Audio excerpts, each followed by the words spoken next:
room that did a lot of the funding, the building, and so one thing I'm proud of, it's stayed here in Shelby County. There was a lot of talk at first about it, but we're proud to have it here in Center. I would like to take this opportunity to thank the mayor, Pam, where are you? Pam Phelps with the Chamber, and James Grimm with the Texas Poultry Federation. Let's give them a round of applause for the hard work they've done for this. Well, we've got a pretty good agenda today. I think you're going to get to hear some stuff. We've put some, Dr. Gale's going to talk a little bit about the AI here in just a minute. So our first speaker, since he couldn't get to the golf course in time, we'll ask the mayor, John Dean Wyndham, if he'd come up.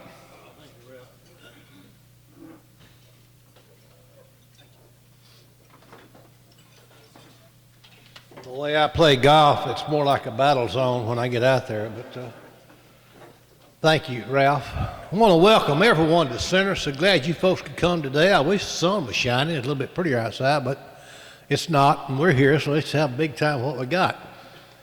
We're very proud of our poultry industry. As you know, it started back in 1948. And I'm not going to go into it because we've got an old Moss back here that's going to tell you all about it since he was one of the originators of this thing. But I do want to make sure that I introduce all of our elected officials from St. Augustine, Panola, Nacogdoches, and Shelby County. Pam checked off 5 names for me. When I call your name, if you don't mind, please stand and we'll give them a hand when you get through. Kelly Stripping of State Senator Todd Staples' office. State Representative Jim McReynolds. Where'd Jim go? Well, that's quick. Okay. Shelby County Judge Floyd Doc Watson. City Council Member David Chadwick. And Center's Mayor Pro Tem Francis Oates. Thank y'all. Now, I know Pam is perfect, but did I miss anybody that came in at the last minute that's an elected official in any of these 4 counties? Okay. I've also been given the honor to introduce some folks that were here when this all got started, that involved in the lab, and Dr. T.G. Carroll worked in the lab from 53 to 56. Would you stand up, Doc? Thank you. And Dr. Robert Clifford from 56 to 73.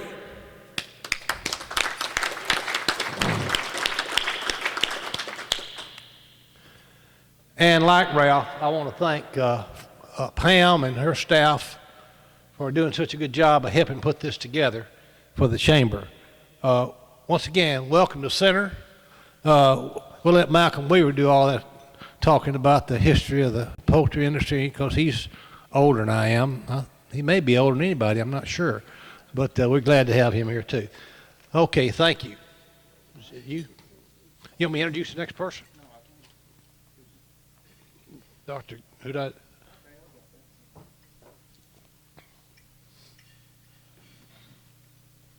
We're going to change this up just a little bit. Dr. Blunt, you get to come up first. Dr. Gale will come up and give the history of our lab. So at this time, I'd like to ask Dr. Blunt to come up.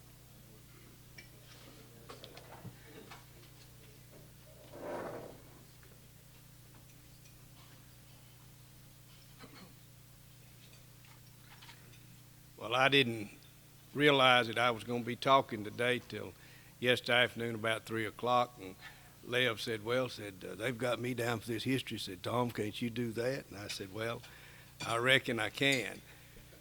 If we want to talk about the history of the poultry lab out there, we have to go back a long time. And when I talk to high school students and students in the College of Veterinary Medicine and various places, well, I like to go back to the 1860s, to Abraham Lincoln's time. I think he ran more races, but he won one. But anyhow, the Morrill Act the establishment of the land-grant universities of America was, a lot of people don't know that, was started within the 1860s. 180,000 acres of land in Texas was sold for 87 cents an acre and established the funds for the land-grant university there at Texas A&M. And that was started the college in 1876. So there are many Aggies in here that have that on their rings, I'm sure. And they're mighty proud of them. But had it not been for that happening, well, we wouldn't have a poultry lab probably here in the center today. If we follow on up in time and we come on up, the pioneers of Texas brought chickens with them, probably on their wagon trains, and they brought chickens in, and the pioneers ordered them from other states as hatcheries began to come into being in the United States. But a chicken meal was probably a whole lot easier to come by than a cow. If a man killed a cow, well, he didn't have any way to keep the rest of it cool or whatever, so there were probably a lot of chicken meals that don't have the glory of the wagon train days and all to go with them, but there were probably a lot of hungry cowboys or hungry sheep men or sod busters or farmers that chickens was a way of life. Nearly everybody had some in the backyard. As time went on, these pioneers and settlers and homeowners and began to develop chicken yards, and they'd have a few in the backyard. The next time frame I'd like to get to is 1940. As these people started ordering these chickens in, they'd bring chickens in, they found out if they got them from certain hatcheries that they'd just turn into knots. They wouldn't grow. And they knew that this was something that was being transmitted through the chicken or through the hatchery into the egg and into that baby chick that they were ordering or they were having. And this brought about the establishment of the Poultry Improvement Plan, known as the NPIP, the National Poultry Improvement Plan. And this is a plan that is administered by the USDA. It's a voluntary program. A hatcheryman or a poultry producer, a flock owner, can be a member of that program.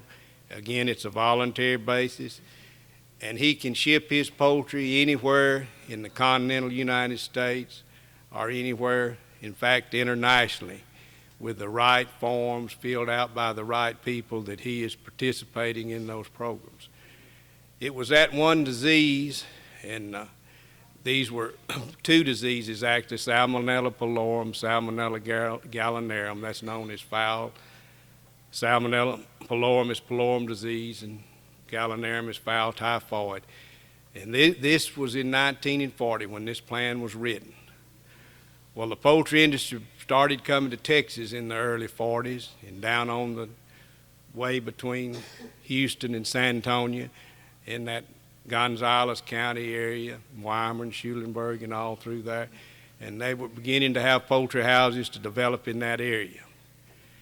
At that time, well, Shelby County was fortunate to have Mr. John Mooseberg, whose name has already been mentioned here to you today, and it'll probably be mentioned again. But he was a young county agent, full of vim and vitality, and of course I never knew the man, but I've heard a lot about him riding up and down the roads of Shelby County and Panola County and all of these East Texas counties looking at chickens over the years. Of course, we stay pretty close to the lab now because of these communicable diseases. But in other words, I've heard a lot about him. It's always been good, but the story goes that he started encouraging these farmers here in East Texas. The cotton was going out, the row cropping was going out, the chickens was coming in, and he encouraged these farmers to go into chicken business. The chicken business then was about a 3,000 size house. Well, some of these first hatcheries or some of these first sources of these broiler chickens that these men would buy, and they'd buy the feed from Red Chain Feed or from whoever, Full of Pep or wherever they'd buy it. Well, some of these chickens were knotting up on them, and they were having these diseases. And John Mooseburg had the foresight that they needed a diagnostic laboratory. Diagnostic laboratories were springing up all across the South, and I've visited many of them. I've had the pleasure to visit many of them in my tenure here at Texas A&M at the diagnostic lab. Pfizer, which was a big pharmaceutical company, was actually sponsoring or funding the labs. The one at Forest, Mississippi was funded. I visited in that lab over there with Dr. Reagan Sadler. But they were springing up all across the South, poultry laboratories, and Mr. Mooseburg saw the need for a lab right here in the center. And he and Jack Motley and Mr. Malcolm Weather, that's sitting right there, well, they made a trip to South Texas. Texas A&M, under the leadership of Dr. Delaplane, had established a 200-acre site down in Gonzales County, which the original lab was there. The original laboratories, the people figured, well, we're going to need a way to do vitamin research, we're going to need a way to do antibiotic research, we're going to need a place to do feed trials. So the original laboratory setup down there was a 200-acre station. It was administered by the Texas Agricultural Experiment Station, and that's where that Morrill Act and Abe Lincoln that I mentioned first, that's where that comes into the picture. Well, these three individuals, they went down there and they measured that. They just took a tape and they measured, and they found out all the dimensions of that laboratory. It had a post-mortem room up at the front. It had the offices. It had a place in there for an incubator to incubate some eggs. It had a room in the back for batteries where birds could be held overnight for further observation, or maybe give them a vitamin shot to see could they straighten their curled toes out. But it was in this trip that they made down there, and they came back, and assessment was made of what the price of the laboratory would cost and so forth and so on. And I have it out there in my car right today, file 51 from the Texas Agricultural Experiment Station right here in the center, all of the names of the individuals, the banks, the institutions, and everybody that gave money for that laboratory. Broiler growers were assessed $5 per 3,000 head of production. That was about a 3,000 size house, which was common in that day and time. And I want to thank all of you. That was the start of the laboratory. And since these other individuals, Dr. Clifford and Dr. Carroll, have been introduced, the first individual that came there to the lab was Dr. Marvin T. Goff. And later he went on to better things, to head up the USDA in Ames. I don't know whether he worked at Plum Island in Ames too, but he was worked up to a very high position with the USDA. Following him, Dr. Carroll was there intermittently. Then Dr. Jesse Henderson was there for a year, and I think Dr. Carroll might have filled in just a little bit again behind him. And then, of course, Dr. Clifford was there for 17 years. Dr. Clifford basically trained me. Dr. Clifford would come by, and if I didn't know something, which a lot of times he had to come by because a lot I didn't know. But in other words, Dr. Clifford would come by every day after lunch and after he'd gone up to right care. I won't try to call any further names or whatever, but I know a lot of people, and I've enjoyed working with the industry. And it just seems like I came up here yesterday, but it's been 30 years, so that's how fast time gets by. And thank you.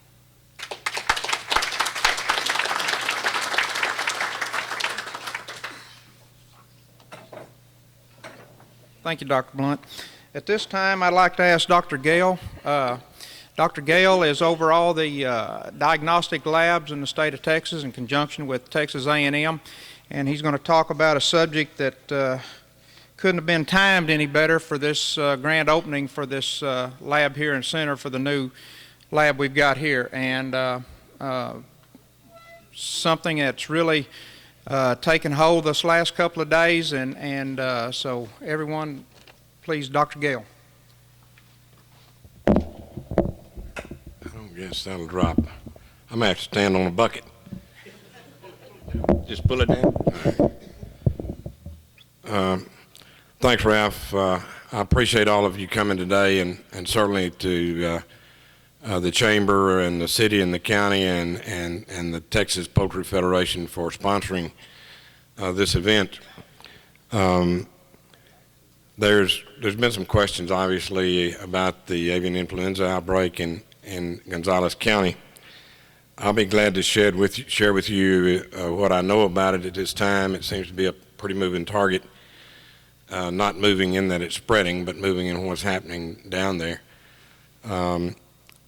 Actually, 6 birds were taken into our Gonzales laboratory at 4 o'clock a week ago yesterday, on Monday afternoon. Dr. Blunt's compadre in Gonzales, Dr. Jose Linares, autopsied the birds and called me about 6 o'clock and said the lesions look like it may be avian flu. So I got down to Gonzales, and he had the samples ready for me to pick up, and I brought them back to College Station. And 11:30 Tuesday morning, we had it confirmed that it was avian influenza virus, an H5, and there's 2 particular genotypes that we're concerned about with avian influenza in this part of the world, and that's H5 and H7. And then there's several N varieties that tacked onto there. Only the National Veterinary Services Laboratory at Ames, Iowa does the N typing. So we forwarded the samples that we had, overnighted them on to Ames, and the next day they had it pegged as, they confirmed we had an H5 as we said, and it was an N2. This strain is a little different than what we saw in 2002 and 99. And since those days, an organization that I know some of you are familiar with called OIE has become more involved in defining high path and low path genomes. And of course, genotyping takes a little more time, and we were notified this week, actually Monday morning, that this was a high path H5N2 strain. Of course, that kicks off all kinds of bells, as you might know, particularly with OIE and trade and everything else. And the observation of these birds that were infected, at least the information that I get back, is there was not high mortality, certainly less than 20% in the flock that was affected before it was destroyed last Saturday. And so by genotype, not pathogenicity study, by genotype characterization, NVSL calls it a high path avian influenza. Now, they have had pathogenicity studies going on since Friday. Well, at least this is the 4th day. And we were on a conference call this morning regarding that. And that's where you actually infect live chicks and see what the mortality rate is over a period of about 10 days. And this is the 4th day, and there has been no mortality in that pathogenicity study. Now, that is not going to change things a whole lot regarding OIE and export and movement of birds, because OIE looks at the genotype. Now, they used to consider only pathogenicity studies, but now if you're carrying the genotype for high path, you're considered high path till you got it eradicated, as long as you're getting the same genotype out of the birds. So I'm sure most of y'all know what's going on in Gonzales County. The index herd was depopulated last Saturday. James, if I get off on some of these dates, you tell me. It's the index herd was depopulated last Saturday, put in the ground. They have passed the 5-mile quarantine area around the index herd in doing surveillance work. There has been no positive birds in that surveillance activity. There have been positive birds that came out of the live market where there is some consideration that this infection may have come from, but none in the growers' premises in the 5 mile, and they're working the 10 mile as we speak. That's good news.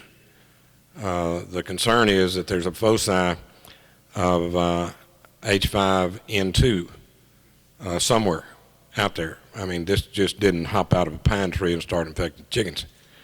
There's a foci of infection somewhere, and finding that, locating that is extremely important, and there's probably going to be a lot of testing. In the conference call this morning, the indication is we received the first samples on the 18th of February, and provided we don't find any more positive birds, as I understand it, OIE has a good chance of lifting quarantine. They require 21-day quarantine, and the USDA is going to run it 30 days, test within the 10-mile radius, and then there will be discussions about whether the quarantine will be lifted or not. That's my understanding. The concern of that foci that's smoldering out there somewhere is pretty great. Until that's located and done away with, we have the possibility of having it break out again somewhere else. I don't know if you wanted to take any questions this time or not. Yes, sir. What kind of, when you say foci, what kind of, is it a farm likely? Or We don't know. We don't know. The question was, what kind of foci am I talking about? And the fact is, we don't know. If we did, we'd be after it in a minute. You know, it may be an area where there's semi-wild ducks and geese or waterfowl or something of that nature. We just need to find it. We have had some waterfowl samples sent to us from the live bird market, and some of those ducks are what we call matrix positive. That's the first screening test we do on PCR to see if we have an avian flu virus there. It doesn't tell us what kind of virus is there. We have the ability to take it further to see if it's an H5 or an H7, and it's matrix positive, but it's H5 and H7 negative. Now, there are a lot of flu viruses.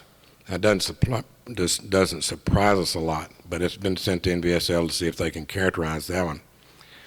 But the viruses can simmer in these, particularly in the waterfowl populations, and move over into a chicken population and simmer there a while. You don't know that they've got it, and then become more virulent. And then you start having some respiratory signs and death loss, and the further it passes over time, the hotter it gets. So we may never find it, but it came from somewhere, and it's my understanding that some birds were transported from the index site down to a live market in Houston, and some of those birds were then transported back to that farm, and about 8 days later they started having respiratory signs and dying. So that tells us that contracting the virus probably occurred in that live market. So the epidemiology part of it is still ongoing, and as tracebacks, it will be ongoing for a while. We just, you're scared when you get something that's highly contagious in a live market because of the going and the coming, and where it may pop up, and are we able to trace them and do testing on everything that may have been in there. But the good thing is, as of today, and it's been 8 days, actually exactly a week since we knew we had AI, and we've done a lot of blood testing and a lot of PCR work, and we have not found any more positive other than birds that were directly connected to that one premise that were in live bird markets and birds that were on that premise. If it stays that way, we're probably going to see a double phase surveillance within the 10-mile radius, the 5 first and then the 10. And that is, you make the first sweep and collect blood and PCR samples on the first sweep. And if all of that is negative, then you go back about 8-10 days later and make a second sweep in case something was incubating that has not seroconverted and there was not enough virus in the bird to show positive on PCR at the time samples were taken. So you get a double test in there, and you should pick up birds. There should have been enough time for it to have traveled enough that you could pick up birds on your surveillance. If we're lucky, maybe we'll be through this in 30 days. If we're not lucky, God knows when we'll be through it. Yes? When did you say the first sweep would be over, and what was the delay between the first sweep? Or will you start the second sweep yeah, before the first sweep? yeah, Trying to get a time. yeah. Well, the time frame, the first 5 mile completion was late this last week. They're into the second 5 mile of the 10 mile radius area now. Now, when they complete this, they will probably begin to rotate back into the first 5 mile zone about 8 to 10 days from when they were first there. The birds seem to seroconvert by about 8 days. And then when they start seroconverting, you start seeing virus suppression. And so we'll see what it looks like in pretty soon. They'll be rotating some samples back in that first zone. We should be having some, in my opinion, we should be having some mortality in some birds somewhere by now. If there were some others out there that were not picked up on the first sweep. Any other questions? Okay, thanks again for having this, and we really appreciate the support that y'all have. You know, it's when we get into one of these problems that you can really recognize the value of having facilities and equipment and people that can do something about it. For instance, the laboratory now in Gonzales is a staging area for samples going to NVSL and coming to us, and they're running tests. And the same thing would happen if we had an outbreak up here. You can get overwhelmed with work, and so you have to be able to disperse it. And Tom's lab would serve as a staging area. He would be doing serological tests here. We would be doing PCR tests in College Station. And that's a pretty, molecular genetics is a fairly new field, required very sophisticated equipment and educated people in that particular discipline. We can't have that all over the state, but boy, I tell you, it's good to have laboratories located in the state that can serve as a distribution point and a screening point for you. Thank you very much.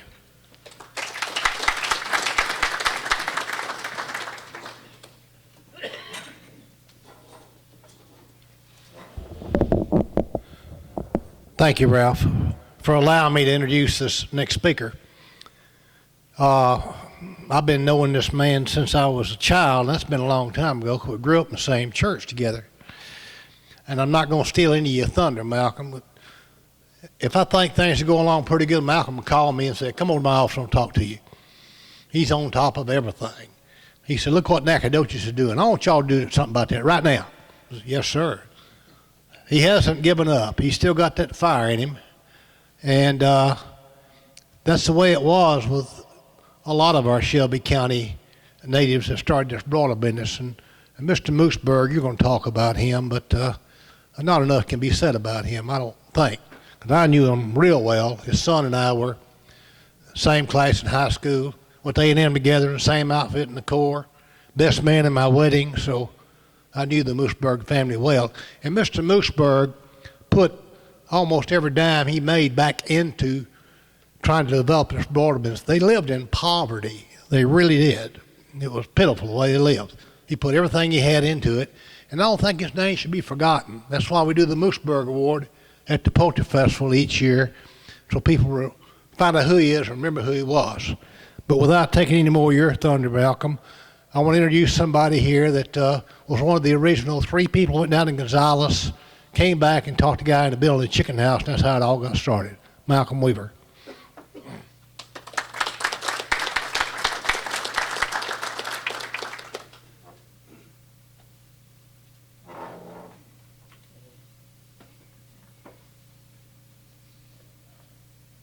Buster, did you get that introduction on tape? I want a copy of it so I can play it back to myself every now and then to kind of keep my morale going and keep my energy up. I want to apologize to all of you who've heard this story so many times you're sick of it. Some of you probably memorized it. I will try to add a little something new to it. I got to thinking about it last night, some things that maybe you don't know. Necessity is the mother of invention. And this poultry industry came to Shelby County because of necessity. All the able-bodied men in World War II were off fighting the war, and they got to see the rest of the world, and when it came time to be discharged, they didn't come back home to the old farm family home. That left the mother and the father, and they had quite a bit of age on them. About all they could do was father would ride a tractor maybe, and that's about it. And a lot of the row cropping went out because they weren't physically able to do row cropping. There used to be a lot of counties, a lot of cotton in this county. At one time there were 28 cotton gins in this county. That's a lot of cotton gins. But anyway, John, we met up there at the Chamber of Commerce in about 1946 or 7, somewhere along there. And John Mooseburg made a famous speech, I think. And that speech that he made, you are the direct results, and all the growers of this county, of that speech that John Mooseburg made. He laid it on the line. We were not expecting it, but he said, you have a county here full of old people. Still do. They cannot work the farms anymore. How the hell are you going to make a living in this county? All you merchants. You got to have somebody with money to keep your business going. And he just told us exactly how it was. Said he got through at the end of his speech and he said, I want to know what you're going to do about it. Well, that put a lot of us to thinking, and we began to try every sort of thing. And John would cooperate. John would do anything he could to help us, to help the county to get it on its feet and get it up and running and going again. Most of the things we tried were temporary and not permanent, like poultry. They lasted a while. For instance, we had tomato sheds in this county, and tomatoes got down to $0.01 a pound, and then growers would advertise in the paper that I have 20 acres of tomatoes and they're all ripening in the field, and if you want tomatoes, come to my farm and you're welcome to them. We had tomato shed in Timpson. We had one in Center, and Center Plywood out here is a result of the tomato business in that they built baskets. The Shanks family from Jacksonville came over here and started a basket factory. But anyway, we started a lot of things and tried a lot of things, and cucumbers, you've heard me mention. The problem with cucumbers was we grew good cucumbers and we could get them the right size and all that kind of stuff, but we didn't have anybody to harvest them. The old men in the county couldn't stoop over and pick those cucumbers up off the ground. So what did they do? They lay there, they got too big, and then when you harvest them, you couldn't get a half-cent a pound for them. All sorts of things we tried. We decided we'd go to Shreveport. Safeway food stores had a big warehouse over there, and talk to them and say, hey, we have 50 inches of rainfall a year. We have good sandy soil. what can we grow and provide you for sale in your Safeway stores? These people listened to us very carefully. They, when we got through talking, they said, we would love to do business with you, but what we want you to do is whatever you say you're going to do, you'll guarantee it. We are not going to tie into you if y'all just do it 3 or 4 years and stop, because we need your source of supply, but we want to know, are you going to keep supplying us? Because we don't want to turn other people off who are presently supplying us and take you on if you're not going to be permanent in the supply situation. Well, we talked about that a long time, and we backed out of that because we were afraid we couldn't perform and produce for them. All of you know that Willie Cordray built the first poultry house. We went to Gonzales to look at poultry houses down there, and their poultry houses, we kind of laughed at them because they were just little old square buildings, you know, with a lean-to roof on them, and they were Mickey Mouse, but they had a lot of them. They had the county covered up with them. And they were raising a lot of chickens and selling a lot of chickens. And during the interval, Ralston Purina Company got involved in this program in Shelby County through their representative from Nacogdoches here, Arch Price. And Arch Price took the bull by the horns, and he was in Center, Texas every damn day. He was coming around and pushing this thing, and he would fly to St. Louis and talk to the home office there, and he got their endorsement of this because the Ralston Purina Company had to make a lot of changes. And they had to provide the feed and so forth that we needed down here, and they needed to get the warehouses and all like that for the supply of the feed. Anyhow, the original house was 20 by 118. 20 by 120. That was a 3,000 capacity house, and the feed room was in the center. So somebody dreamed up a situation where we put the feed room on the side. We picked up a few extra birds there.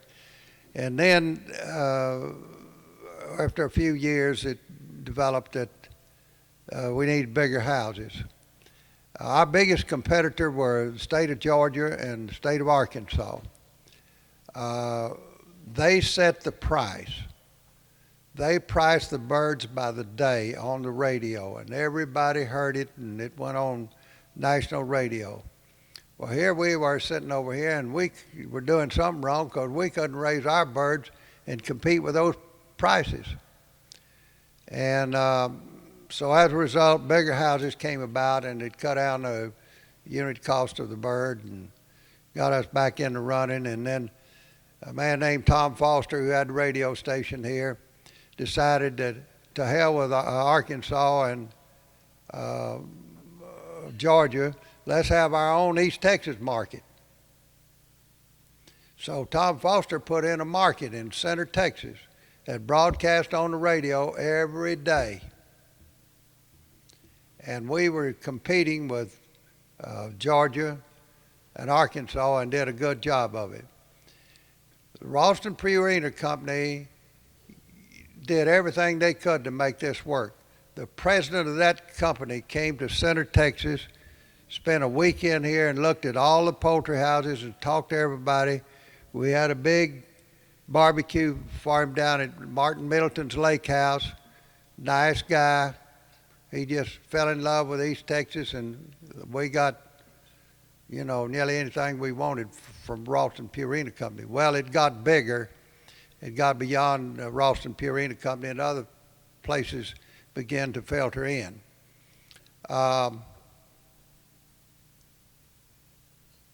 Gene Biddle came here in a 2.5-ton truck and a pair of white blue jeans, and when he died, he was a multimillionaire, and he made it to Center, Texas, most of it on poultry, indirectly or directly.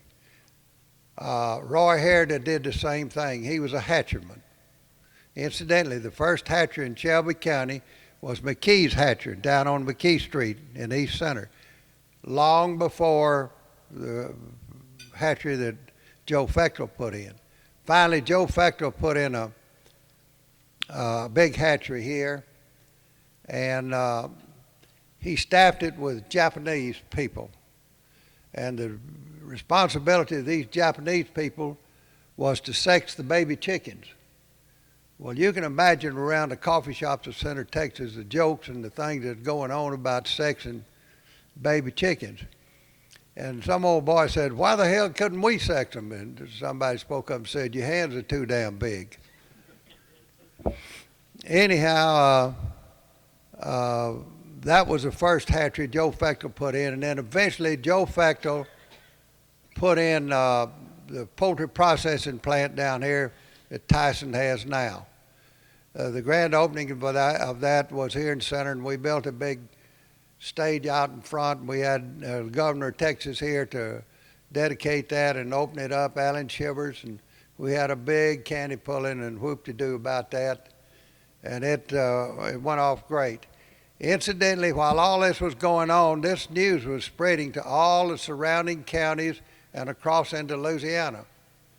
When the first house of chickens were sold from this program, there was a delegation from Manny, Louisiana over here. And they were watching this very closely, and they went back and they started the poultry industry over in Manny, Louisiana, and Alvis Howard put a feed mill over there for them. The people who made the contributions to the poultry industry who came in here were people like Joe Fechtel, Roy Herda, Max Wenmas,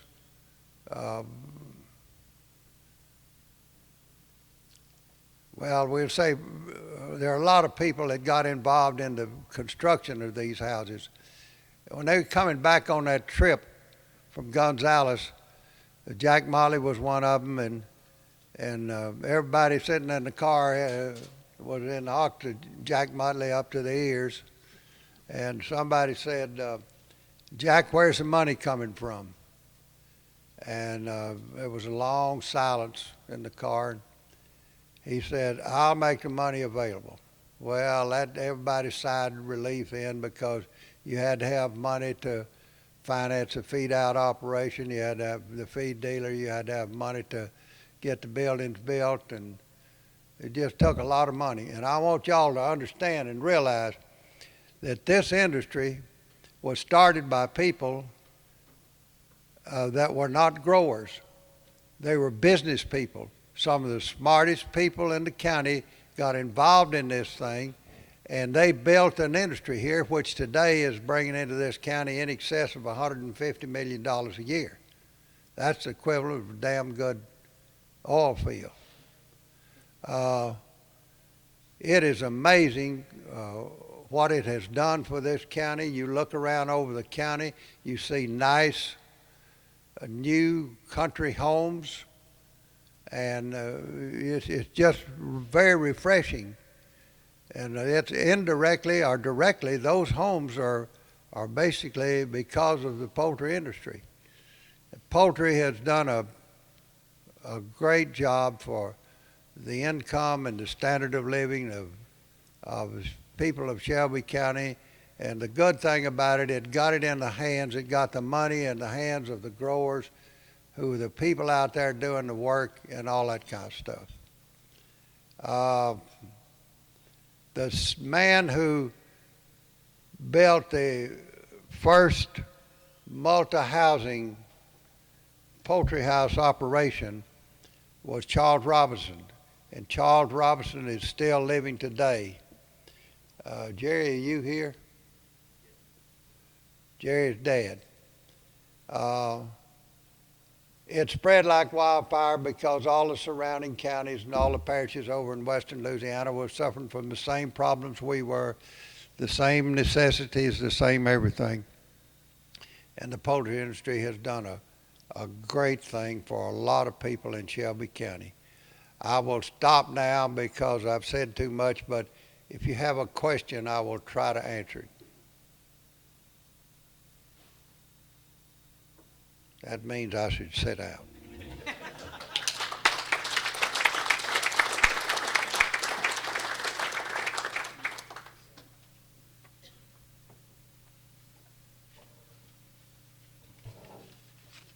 Thank you very much. I would like to recognize one person. Since this AI break has came out, James Grimm, if you would stand up. James has been very instrumental for with the tech. He's our executive vice president of our Texas Poultry Federation. He has seen that we have all been kept in tune of what's going on. He has kept Saturdays and Sundays. He has kept everybody well informed and yeah, he had to tell me to turn my tractor off Sunday morning so I could quit feeding cattle for a few minutes. So anyway, James, thanks a lot for everything. At this time, we're getting ready to close, and I'd like to ask Jack Gardner with Tyson Foods to come up and say some closing remarks. My remarks will be very short, but I think they're very important, because a lot of the fellows that are in this room today are enjoying the benefits of what we've been hearing about. Now, Mr. Weaver, if you and the other guys hadn't have done what you did, Ralph and myself and some other fellows would probably be in Houston or Dallas today working and hating every minute of it. So we need to say thank you to our early pioneers for creating that environment and those opportunities for us, the ones that have come along later, and that we're enjoying those things. I'd like to also say for the poultry industry, thank you to the city officials, to the county officials. Here in Shelby County, they have created a very favorable place for us to be. It's enjoyment for all of us to live here and to work here with people that are so cooperative. And of course, our state representatives have been extremely helpful. And then the Texas A&M system, Dr. Blunt and Dr. Gale, we thank you for having the facility here and doing what you're doing. And like I say, we go so many days and we don't think about that, but I guarantee you for the last week or so, we've thought about you every day and you're really appreciated, and we don't want to forget that. So let me just close by saying thank you for all the work that all the local people have done here for us. James? Two people that we need to recognize, and while we're doing everything we're doing from the industry, we're very fortunate to have a group of young men and women coming out of the various colleges to assist us. Dr. Alan Sands, head of the Poultry Science Department at Texas A&M, and Dr. Tim Cherry, and we certainly want to recognize what they're doing for our industry. Amen. Thank you. Let's give those guys a hand, those institutions. Now, the next thing on our agenda is going to be for the ribbon cutting down at the Poultry Lab at 625 Malone Drive. For those of 635. Thank you.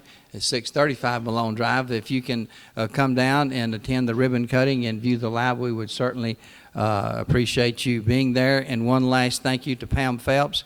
You know, a lot of guys get to stand up and talk, and people think, well, maybe they're the ones that did the work. That's not true. Pam has been a workhorse, and she has really done all the things. She came to the first meeting, and she basically took the bull by the horns, planned everything, sent out the invitations, did everything. And for those of you that are here that work with her and in the chamber, you need to know that you have a person that has done an extremely good job today. So with that, we will adjourn and hope to see you down at the Poultry Lab.